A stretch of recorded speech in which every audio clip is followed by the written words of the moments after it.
26 अप्रैल को यानी दूसरे चरण में रायगंज लोकसभा में यहाँ के वोटिंग होनी है और यहाँ पे इस वक्त जो है अलग अलग राजनीति के दल जो है अपने दावे पेश करें। ऐसे में सबसे अहम हो जाता है कि पश्चिम बंगाल में तृणमूल कांग्रेस की सरकार है और तृणमूल कांग्रेस की तरफ से कई दावे पेश किए जा रहे हैं जीत के लिए।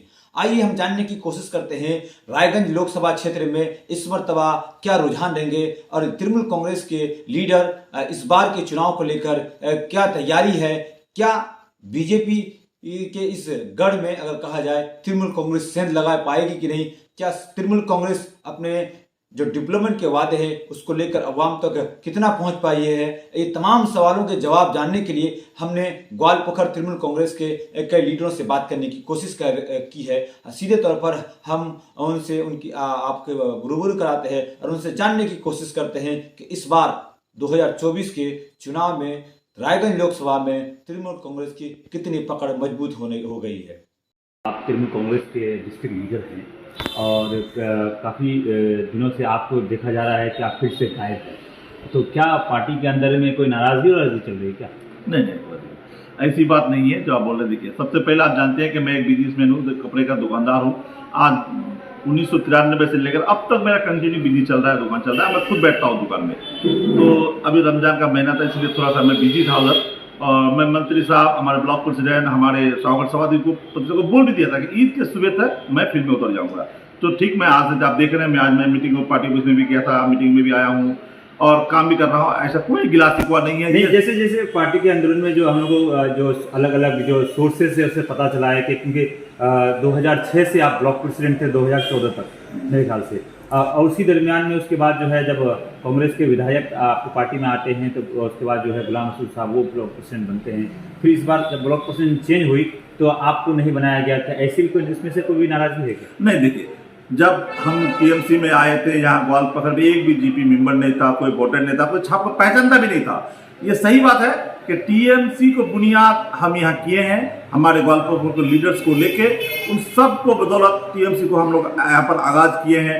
2013 में हम लोग 32-35 हज़ार वोट भी पाए हैं, या आप रिकॉर्ड भी देख सकते हैं, सरकारी इसमें डाटा में जाके देख सकते हैं। हम अच्छा जगह में हम दल को लेके आए थे।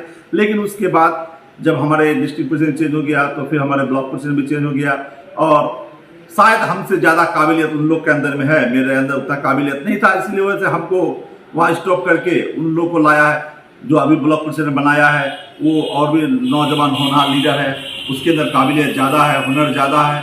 तो दल है, किसी का परमानेंट पोस्ट नहीं होता है, मेरा भी परमानेंट नहीं रहेगा, इसलिए अभी वो हुनर ज़्यादा है उसके अंदर, बोले उसको बनाया है, इसके लिए हमको कोई आपत्ति नहीं। अच्छा, देखा जा रहा है, क्या लगता है इस बार लोकसभा चुनाव में रायगंज एक जमाने में कांग्रेस का गढ़ होता था और उसके बाद जो है कांग्रेस से हटकर एक बार सीपीएम के कैंडिडेट यहाँ से जीते, उसके बाद फिर वहाँ से छीनकर बीजेपी के खाते में सीट चले जाती है। क्या इस बार तृणमूल कांग्रेस जो दावा कर रही है डेवलपमेंट की, उस डेवलपमेंट के दावे को लेकर क्या तृणमूल कांग्रेस रायगंज लोकसभा सीट हासिल कर पाएगी?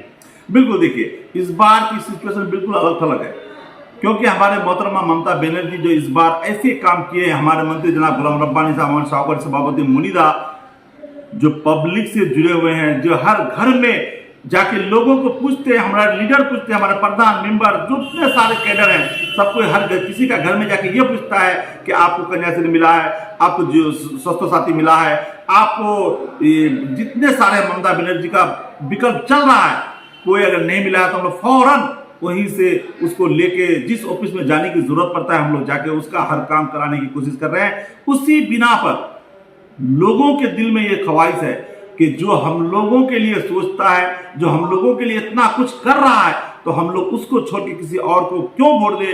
जो आज हमारे यहाँ कैंडिडेट हुए हैं दूसरे दल का, वो लोग को पूछिएगा कि आपने पहले अपने इतिहास बताइए पब्लिक के सामने जाके, क्योंकि भाषण से राशन नहीं मिलता है।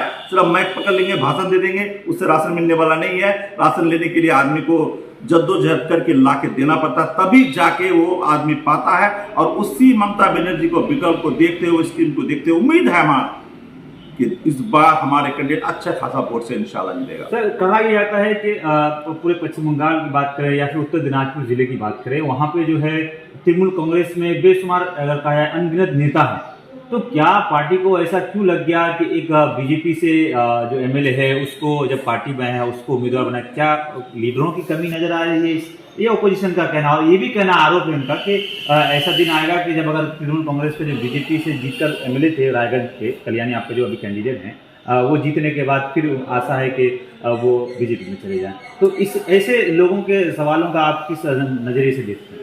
देखिए, जो ये लोग बोलता है, जो कैंडिडेट बोलता है, मैं उनको कहना चाहूंगा पहले अपने गिरबान में वो झांक के देखे, क्योंकि हिंदुस्तान आजाद मुल्क है, सबको अपना अपना हक है, कौन किस दल में रहेगा।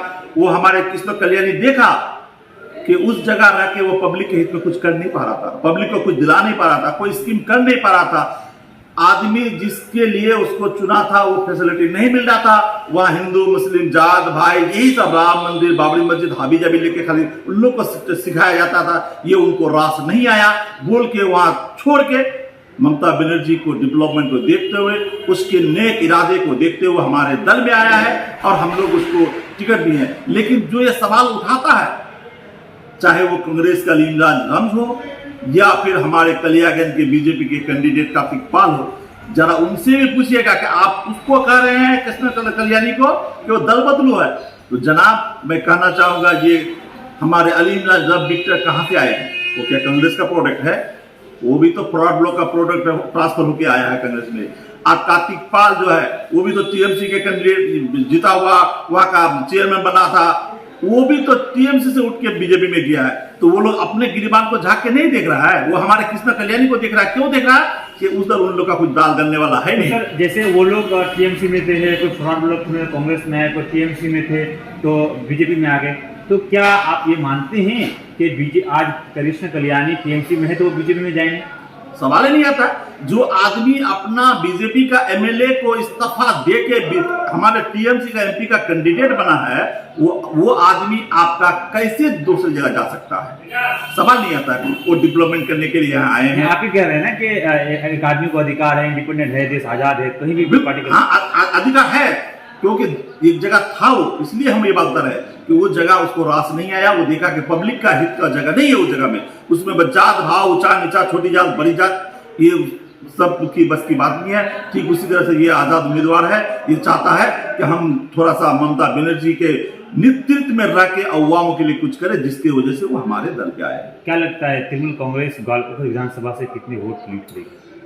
देखिए, हम लोग जब कृष्ण कल्याणी इस बार आए, अगला बार हमारे कन्हैया लाल साहब था, तो हम लोग यहाँ से लगभग 50,000 लगभग दिए थे लीड। इस बार हम लोग का टारगेट है कम से कम उसको डेरा में लेके जाएंगे हम लोग, डेरा के जाने के लिए, क्योंकि अगला बार हमारे जो आप धर्मपुर ग्राम पंचायत के प्रधान के इसमें हैं और कहा जाता है कि यहाँ पे गोपालपुर विधानसभा में 3 जिला परिषद है, 3 में 2 जिला परिषद कांग्रेस जीत गए, जिसमें से एक आपका भी। तो क्या लगता है, ऐसे दावे किए जा रहे हैं कि ये जो आपका पंचायत है इसमें भी कांग्रेस हावी रहेगी, ऐसा मानना है? आपकी क्या राय है सर? मेरा जहाँ तक राजनीति नॉलेज है उस हिसाब से तो नहीं है। कांग्रेस जिला परिषद में लीड कर लिया वो अलग बात है, लेकिन अगर आप बूथ वाइज जाइएगा तो जो समिति का या बूथ का कैंडिडेट, वार्ड का कैंडिडेट था, वो लोग को किसी बूथ में या किसी समिति कैंडिडेट को 500 वोट नहीं मिला है अपना जोन में। किसी बूथ में जो कैंडिडेट था कांग्रेस का, उसको 100 वोट भी नहीं मिला है, 50 वोट मिला है, 25 वोट मिला है। तो संगठन कहाँ से होता है? बूथ से शुरू होता है ना। जो बूथ मेंबर होता है, संसद मेंबर होता है, उससे शुरू होता है। तो संसद में अगर देखा जाए संसद भाई, तो वो लोग को बूथ बाई वोट नहीं मिला है। कुछ हो, कुछ कारण से नाराजगी हो या टिकट डिस्ट्रीब्यूशन, इससे कुछ वजह है, तो ज़्यादातर हमारा सीनियर लीडर बोल पाएगा। हम लोग का उतना ये नहीं है। वो जिला परिषद जो जीत गया वो अलग बात है। वो जो बोले कि वो लोग लीडरशिप का वजह से जीता है, पार्टी का इससे जीता है, नहीं जीता है, तो जीत गया है वो अलग बात है। लेकिन ये वो पंचायत वोट होता है तो वो अलग होता है। आदमी का भाई भाई में कैंडिडेट हो जाता है, एक भाई दूसरे भाई को हराने का। साहब, हम जानना चाहते हैं, रायगंज लोकसभा में पिछली बार बीजेपी की सांसद थे, क्या इस बार परिवर्तन होगा, चेंजिंग आएगी? हमको तो लगता है आएगी, अच्छा खासा आएगी। इस आने का एक कारण हम लोग ये समझते हैं कि जो अगला बार था तो हम लोग का जो 3 ब्लॉक था उधर वोट हम लोग को टीएमसी को मिला ही नहीं था। हम लोग तो इधर से अच्छा खासा लीड दिए, लगभग हम लोग का 4 ब्लॉक में हम लोग 60,000 लीड हुआ था इस तरह इस साइड से, और उधर 3 ब्लॉक में वोट नहीं मिला था। आप ही लोग ज़्यादा बोल पाएगा, इस बार 3 ब्लॉक में उधर अच्छा खासा वोट मिल रहा है टीएमसी को। हम लोग जितना वोट अगला बार दिए थे उतना वोट दे देंगे तो हम लोग उम्मीद है कि जीत जाएंगे हम लोग, ऐसा हम लोग सोचते हैं।